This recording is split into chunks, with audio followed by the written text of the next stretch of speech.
Welcome to the Banker Lamp. Please enjoy the video.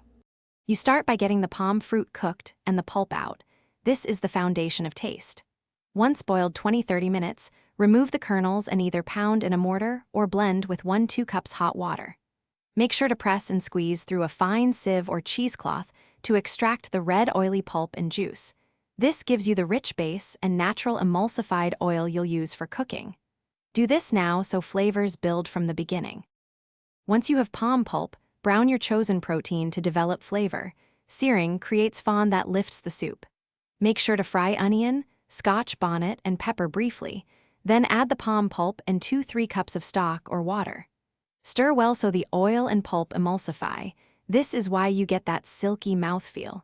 Simmer for 20-30 minutes to let connective tissues and spices meld. Add crayfish or ground stockfish midway for depth and adjust heat. So it's to finish, add leafy greens like ugu or bitterleaf in the last 5-7 minutes so they stay bright and not mushy. Once done, taste and season with salt, bouillon, and fresh pepper. Make sure flavors balance between richness and heat.